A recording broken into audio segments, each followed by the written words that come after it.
Hoy es martes 2 de febrero, bienvenidas y bienvenidos a la primera emisión de Telediario. Como siempre tenemos un repaso con los hechos más importantes del acontecer nacional e internacional. Son las 6 en punto de la mañana. Le acompañamos en esta nueva jornada. Iniciamos con nuestros titulares. Revista colombiana Semana difunde información que confirmaría aporte de la guerrilla terrorista del Ejército de Liberación Nacional ELN por $80.000 a la campaña electoral del correísmo con Andrés Arauz y Carlos Rabascal. Ministerio de Salud tiene disponibles 280.000 pruebas rápidas de antígeno para aplicarlas sin costo a los miembros de las juntas receptoras del voto. 84 personas se encuentran en lista de espera en Quito para acceder a un espacio de las unidades de cuidados intensivos. La situación de contagios preocupa a las autoridades, que no descartan tomar medidas más estrictas. En deportes, revelan sorprendentes audios del médico de Maradona. Lo más destacado del mundo, ante el anuncio del aumento importante de la entrega de vacunas contra el coronavirus por parte de los laboratorios, la campaña de inoculación en la Unión Europea toma velocidad tras semanas de críticas duras por su lentitud.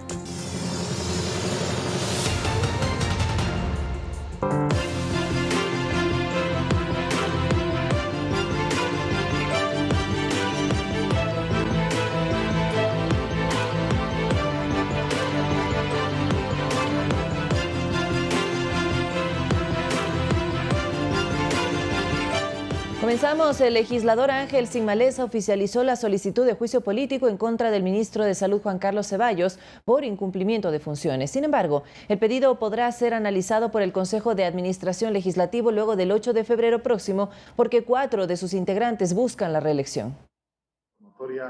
Con el respaldo de 38 firmas ingresó a través de medios electrónicos el primer pedido de enjuiciamiento político en contra del ministro de Salud, Juan Carlos Ceballos, por un supuesto incumplimiento de funciones.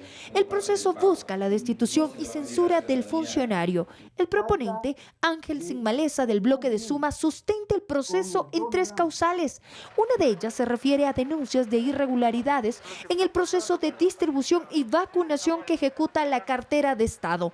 Falta de cumplimiento con el cronograma, planificación y programación de vacunas. El ministro de Salud demostró que existió tráfico de influencias y mal uso de los recursos públicos al desviar la vacuna a un centro privado que no estuvo dentro de la planificación para la entrega de las vacunas. La entrega de carnets de discapacidad y la entrega de nombramientos a los profesionales de salud de acuerdo con la Ley de Apoyo Humanitario son las otras 2 causales. Entrega fraudulenta de carnets de discapacidad en momentos de pandemia, pues cerca de 3.000 carnets de discapacidad, y el ministro de Salud no entregó información a la Comisión del Derecho a la Salud de la Asamblea Nacional. Las firmas de respaldo vinieron del Partido Social Cristiano, Creo, la Bancada de Acción Democrática Independiente, Bancada de Integración Nacional y varios integrantes de la Revolución Ciudadana, pues allí se estaría buscando apoyo para presentar una nueva solicitud de juicio político en contra de Ceballos, que se oficializaría la próxima semana. Sigmaleza aseguró que aún está a tiempo el Parlamento, pues le quedan 90 días de gestión. La Ley Orgánica de la Función Legislativa determina plazo y el presidente de la Asamblea tiene 5 días para enviarlo al Consejo de Administración Legislativa. En 5 días, el Consejo de Administración Legislativa estará instalado nuevamente y tendremos entonces un Consejo de Administración Legislativa que tendrá 10 días para el envío a la Comisión de Fiscalización. Sumados todos estos plazos y al tratamiento, no van más allá de 45 días, por lo tanto, los plazos, estamos dentro del tiempo. El presidente de la Asamblea deberá remitir el proceso al Consejo de Administración Legislativa para su análisis, pero este no podrá reunirse sino hasta después de la jornada del 7 de febrero. Porque 4 de los 7 miembros hoy mismo están con licencia en virtud de que son candidatos a la reelección. Por tanto, una vez que el CAL se constituya, acabada la campaña, tendrá que revisar el informe que la UTL, Unidad de Técnica Legislativa, deberá emitir con respecto a cualquier juicio político que se presentase en estos días. Una vez revisado, el CAL califica en base al informe de la UTL y remite, por supuesto, a la Comisión de Fiscalización. El pasado martes 26 de enero, el Pleno de la Asamblea aprobó con 121 votos la comparecencia de los ministros Juan Carlos Ceballos y de Economía y Finanzas, Mauricio Pozo, para que expliquen los detalles del proceso de inmunización y los recursos para la compra de vacunas contra la COVID-19. Además, exigió al presidente la separación de Ceballos. Valeria Villarroel, Ecuador TV. Y en ese mismo tema, el ministro de Salud, Juan Carlos Ceballos, acudió a la Fiscalía a rendir su versión en la investigación por el delito de tráfico de influencias en la ejecución del plan de vacunación contra el coronavirus. El martes rendirán versión los denunciantes de la agrupación Acción Jurídica Popular. La indagación se basa en el delito de tráfico de influencias en la distribución y proceso de vacunación contra el COVID-19. Por ese motivo, Juan Carlos Ceballos, ministro de Salud, acudió a rendir su versión libre y voluntaria a la Fiscalía en el centro norte de Quito. Fue citado a las 8:30. La diligencia se extendió hasta las 11 de la mañana de este lunes. El secretario de Estado no ingresó ni salió por la puerta principal del Ministerio Público. Lo hizo por una lateral, no dio declaraciones a los medios de comunicación. La información que entregó Ceballos no puede ser divulgada, pues la investigación se encuentra en indagación previa y es de carácter reservado. A la diligencia acudieron los representantes de la agrupación Acción Jurídica Popular. Uno de los denunciantes aseguraron que con los datos que dio a conocer el funcionario sí se configuraría el cometimiento del delito. La investigación está avanzando y que seguiremos al tanto para ver cuáles son los resultados. Está reconociendo el cometimiento de un delito diciendo de que ha ido a esos centros médicos porque ahí está una persona a la cual tiene una relación directa. La Fiscalía citó a los accionantes para este martes 2 de febrero para que rindan su versión. Reconoceremos firme y rúbrica de la denuncia presentada conforme lo dispuso la fiscal general. En contra de Ceballos hay varias denuncias por este mismo caso. Una de la legisladora de la Fuerza Política de Revolución Ciudadana, Amapola Naranjo, y otras de la Defensoría del Pueblo y de la organización Frente Popular. Valeria Villarroel, Ecuador TV. Revisamos otros temas. La indisciplina en Quito continúa. El pasado fin de semana las autoridades volvieron a sancionar infractores en fiestas clandestinas, en torneos deportivos y hasta en una corrida de toros. Pese a las restricciones dispuestas por la alcaldía para evitar los contagios, los ciudadanos irrespetan las medidas de seguridad. Agentes de control metropolitanos, funcionarios de la Intendencia y efectivos de la Policía Nacional realizaron estos operativos. Parece un cuento de nunca acabar. El alcalde de Quito expresó en su cuenta de Twitter: hay vecinos que ya no les importa nada. Lo malo de esto son las personas inocentes que se contagian. Refiriéndose a la corrida de toros organizada en Guamaní, al sur de Quito, a la que acudieron un promedio de 2.000 personas. Ponen un peligro eminente a toda la ciudadanía en este estado crítico que estamos. Hubo aglomeraciones, no había distanciamiento mínimo de 2 metros y un gran número de infractores por el mal uso de mascarilla.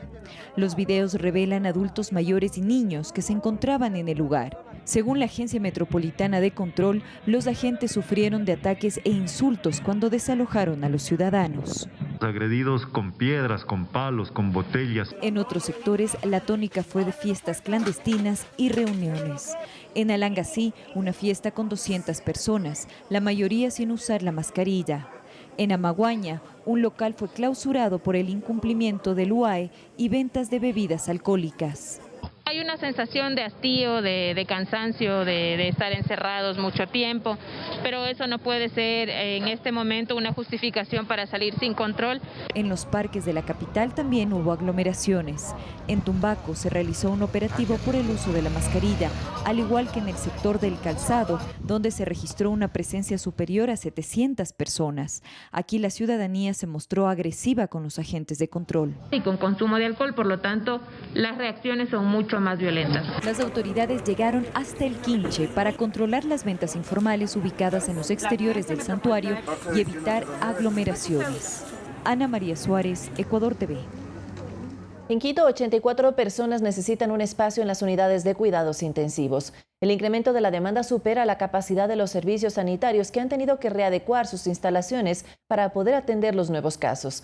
Desde que se identificó la presencia de la nueva variante del SARS-CoV-2, se observan cuadros más agresivos y ya no solo en adultos mayores. Quito comienza el segundo mes del año y el número 11 de la emergencia sanitaria con más de 80.000 casos positivos de COVID-19.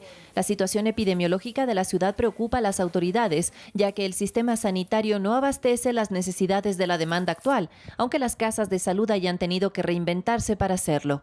Dejando a un lado cafeterías, espacios para otro tipo de enfermedades para poder utilizarlos en el COVID.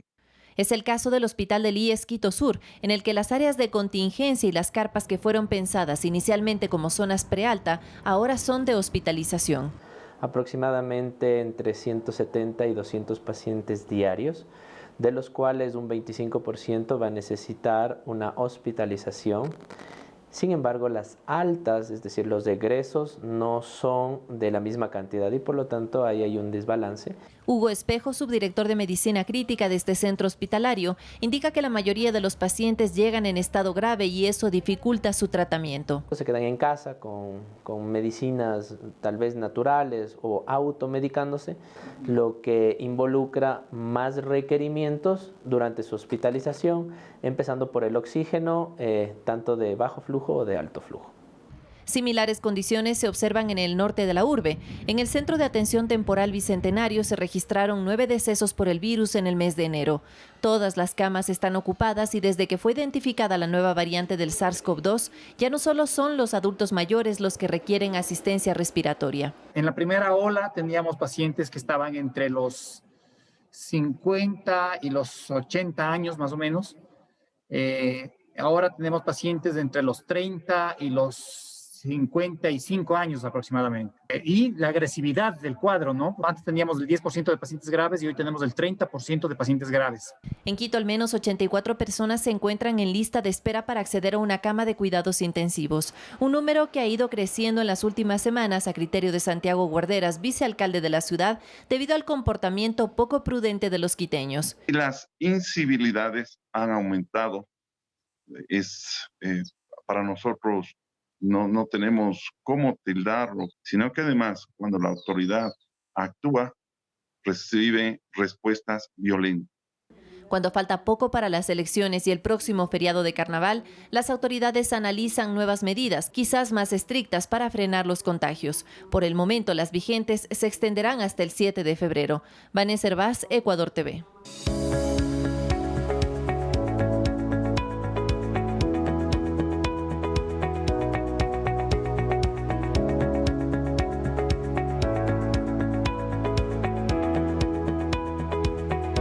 Un aporte por $80.000 entregado por el Ejército de Liberación Nacional, grupo terrorista que opera en Colombia, fue revelado por las autoridades colombianas y publicado por la revista Semana. En la investigación periodística que tuvo acceso a documentos de la Fiscalía, hay evidencia de que la campaña de Andrés Arauz recibió este dinero ilícito.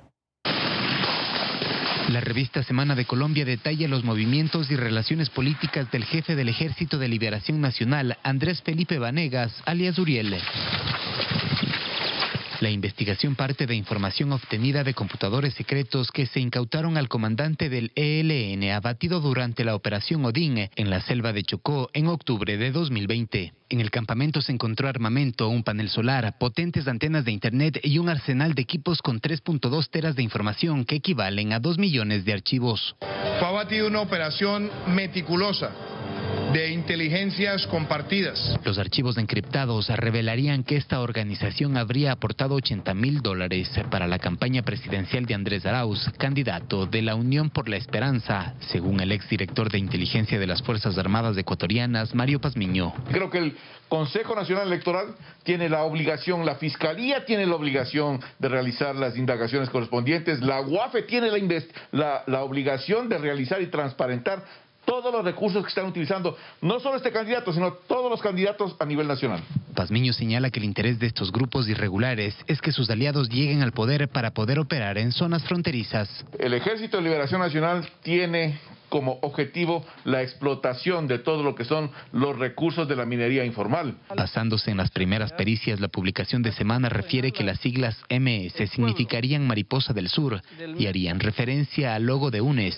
que es una mariposa de varios colores. El director del portal de investigación Código Vidrio, Arturo Torres, señala que esto debe ser investigado por las autoridades ecuatorianas. No es una información que es extraoficial, ni mucho menos, sino que ya cumple una cadena de custodia y habría que seguir en investigación para identificar exactamente cuán sólida. Torres dice que estas alianzas no serían recientes. En otro de los archivos encontrados consta que desde 2017 se habrían mantenido comunicaciones con el entonces presidente Rafael Correa. Incluso en 2009 el Mono Jojoy, comandante de las FARC, señaló que habían financiado la campaña de Correa. Evidentemente esos aportes nunca se registran, ¿no es cierto? Son aportes, si es que se concretó, son aportes fantasmas. Andrés Arauz no se ha pronunciado sobre el tema a pesar del llamado de la revista colombiana. Por su parte, Luis Verde Soto, miembro del Consejo Nacional Electoral, indicó que una vez que tengan denuncias formales y documentos, este presunto aporte económico será investigado. Si la justicia electoral califica la denuncia y declara la culpabilidad de una presunta entrega de pruebas rápidas de COVID y en la firma de formularios para comprometer el pago de un bono a cambio de votos, el candidato a la presidencia Andrés Arauz sería sancionado y no podría ejercer un cargo en la función pública, incluso si ganara el aspirante estas elecciones. Faltan pocos días para acudir a las urnas y una nueva denuncia fue presentada en el Tribunal Contencioso Electoral. Hasta el martes se conocería si un juez admite o no el trámite por una presunta infracción electoral grave que interpuso el consejero del CNE, Luis Verde Soto, en contra del binomio del correísmo Andrés Arauz y Carlos Rabascal. La acusación se basa en el intento de cambiar la intención de voto con la entrega de dádivas. Si bien no se produjo el hecho de una entrega en dinero conforme aparecían y esta fue asumida como una noticia falsa por parte de esta candidatura. No obstante, esa misma candidatura, según los indicios que tenemos, estaría entregando formularios para que los ciudadanos puedan acceder a bonos en dinero. Específicamente en Quito, yo entiendo que además está produciéndose la entrega de elementos, de indicios en todo el país. La denuncia también incluyó la supuesta entrega de pruebas COVID-19 a cambio del favor popular.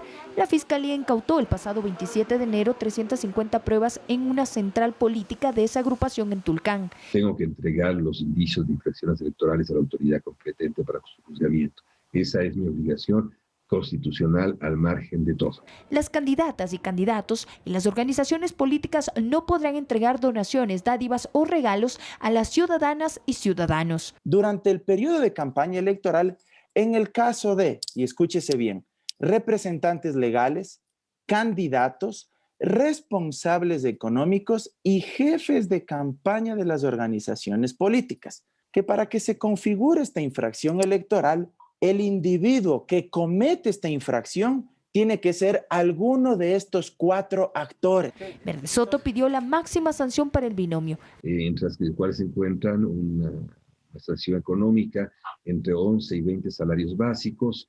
Puede también, alternativamente, la destitución o la suspensión de derechos de participación entre 6 meses y 2 años, o todas ellas juntas. Andino explica que si la denuncia es aceptada a trámite, el proceso en primera instancia duraría 30 días. Se convocará al señor Arauz, al señor Rabascal, irá el señor Verde Soto como denunciante, ahí tendrán que presentar mutuamente sus alegatos de cargo y de descargo, pero sobre todo el denunciante tendrá que probar.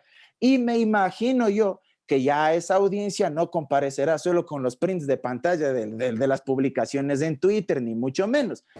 Y si existe una apelación de sentencia, el dictamen podría llegar semanas después de los resultados de la jornada democrática. Podría tomar esto unos 50, 55 días. Un supuesto no consentido, que el candidato Arauz gana en una sola vuelta o gana en la segunda y todavía no se ha ejecutoriado, no está en firme esa sentencia sobre el tema de la denuncia de la infracción electoral.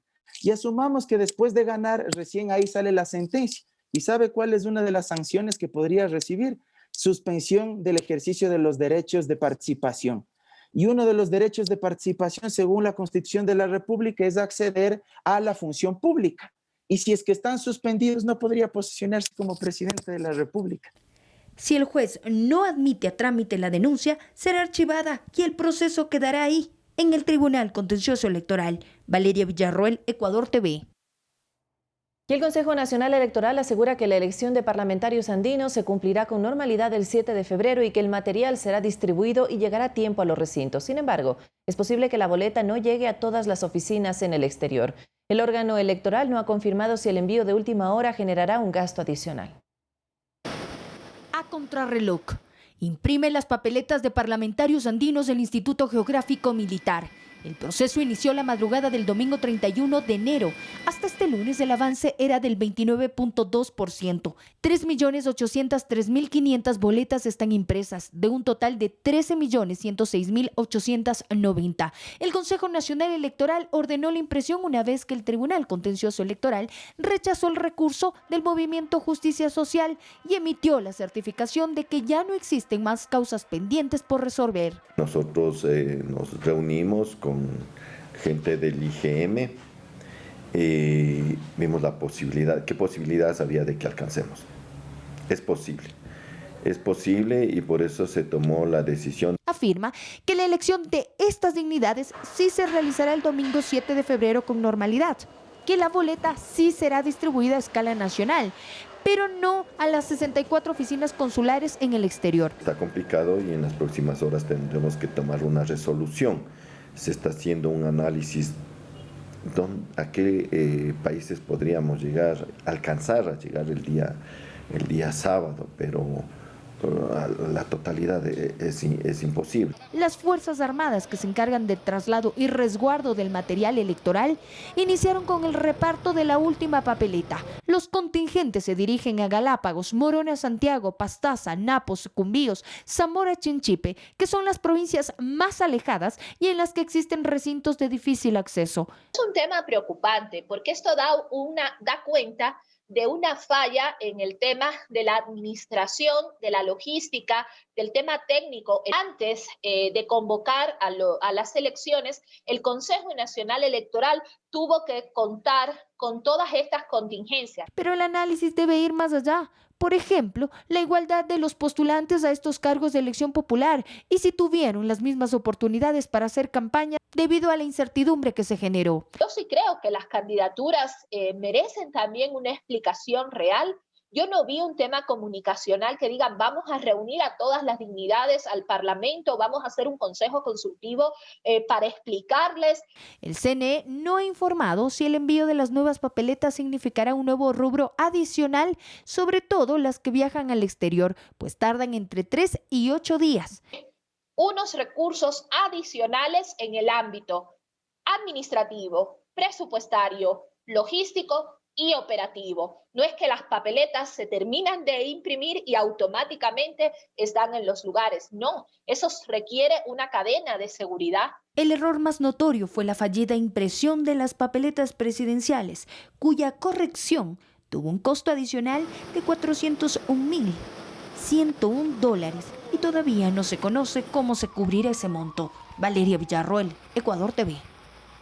6 de la mañana, 23 minutos. Le contamos también que el Ministerio de Salud aplicará pruebas rápidas de antígenos a los miembros de las juntas receptoras del voto. Están disponibles 280.000 en los centros de salud sin costo alguno para quienes fueron convocados por el Consejo Nacional Electoral. De una base de más de 1 millón de ecuatorianos, el Consejo Nacional Electoral notificó a 277.263 ciudadanos para velar el cumplimiento del sufragio y luego efectuar el conteo de votos en las elecciones generales de este 2021. Este grupo, conformado en su mayoría por estudiantes universitarios, integrará las 39.915 juntas receptoras del voto. Cada mesa con un secretario, 3 vocales principales y 3 suplentes. El Ministerio de Salud Pública ha adquirido 280.000 pruebas de antígeno que han sido distribuidas a las 9 coordinaciones zonales a escala nacional. Los puntos para la toma de pruebas estarán publicados en la página web del Ministerio de Salud. Acudir en un horario de 8 a 5 de la tarde a partir del día martes y continuaremos con la toma de muestras durante toda la semana hasta el día viernes 5 de la tarde. Los miembros de las juntas receptoras del voto deberán acudir al establecimiento más cercano portando su documento de identidad y el nombramiento del CNE. El CNE ha dispuesto que este plan no sea obligatorio. Por lo tanto, tiene la característica de opcional. Sin embargo, llamamos a la conciencia de los miembros de las juntas receptoras del voto para que usen este plan que es gratuito. Las personas que den positivo estarán justificadas para no presentarse el día de los comicios y, tal como lo indica el protocolo, deberán cumplir con el aislamiento domiciliario. Vanessa Hervás, Ecuador TV. Cambiamos de tema. Daniel Salcedo, detenido en la cárcel 4 de Quito por tráfico de influencias, fraude procesal y otros delitos, fue trasladado en medio de estrictas medidas de seguridad al Centro de Rehabilitación Social de Varones ubicado en las afueras de Latacunga. Salcedo difundió un video en la red social TikTok burlándose de la autoridad con el uso del teléfono celular y acceso a Internet, algo que está prohibido por la ley. La Secretaría de Atención Integral investiga este hecho. Daniel Salcedo permanecerá aislado 14 días, según dicta el protocolo de ingreso de personas privadas de libertad del SNAI debido a la pandemia. Si no presenta síntomas de COVID-19, será asignado a una celda de la cárcel de Latacunga. Con casco y chaleco antibalas, la tarde del sábado fue trasladado de la cárcel 4 de Quito en medio de un fuerte operativo. El procedimiento se dio luego de la difusión de un video en la plataforma TikTok, donde se observa a Salcedo realizando una coreografía junto a 2 detenidos más. Un movimiento muy sexy. Y aquí se viene azul con este baile que es una bomba. Para bailar Uno de ellos también fue llevado a Cotopaxi y el otro a Ambato. El video salió a la luz pública después de la suspensión de la audiencia por peculado. Mientras tanto, el SNAI investiga cómo los detenidos accedieron a un teléfono celular. Salcedo es investigado por otros delitos como delincuencia organizada, lavado de activos y fraude procesal. Y un conato de motín se vivió este lunes en la cárcel de varones número 3 en Quito, ubicado en el sector nororiental de la ciudad. Personal del Grupo de Intervención y del Escuadrón Antimotines reaccionó de manera oportuna para evitar que el incidente pase a mayores. El desalojo del personal médico, de cocina, administrativo y de personas que visitaban a PPLs en el Centro de Privación de Libertad de El Inca en el norte de Quito se produjo a las 10 de la mañana de este lunes. Nadie se explicaba qué sucedía, pero desde el interior de los pabellones se escuchaban los gritos de los internos que habían protagonizado un amotinamiento. Justamente en esta situación. Vamos a verificar incidente. En cuestión de minutos, patrulleros y buses llenos de policías tácticos arribaron al lugar.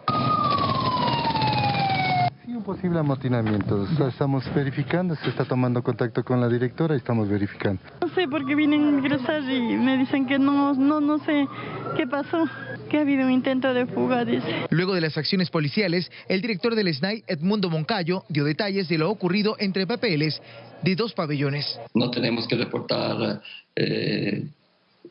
ninguna persona fallecida y hasta el momento continuamos con las operaciones dentro del Centro de Privación de la Libertad Provisional del Inca. Las visitas quedaron restringidas por el momento, pero hasta el cierre de esta edición, la policía requisaba los rincones de cada pabellón a fin de encontrar armas de todo tipo y cualquier sustancia sujeta a fiscalización. Y según las investigaciones preliminares, se manejan 8 hipótesis sobre las causas del asesinato de Efraín Ruales. Hay más de 500 videos de las cámaras de seguridad que las autoridades analizan, además de la desmaterialización de los chats y conversaciones del teléfono del actor. Hay algunas hipótesis, todas estas hipótesis estaban manejando definitivamente el eje investigativo, lo que es DINASE, junto con criminalística, junto con los demás servicios que están comprometidos para la investigación y la resolución de este caso. Son bastantes cámaras, son muy difícil determinarlo porque es toda la trayectoria, desde que salió del gimnasio, las diferentes casas que hay alrededor, en la misma Coca-Cola existía cámaras al ingreso, al posterior de las gasolineras, donde fue incinerado el vehículo, incendiado. Es decir, hay algunas cámaras que se está determinando paso por paso en una forma investigativa.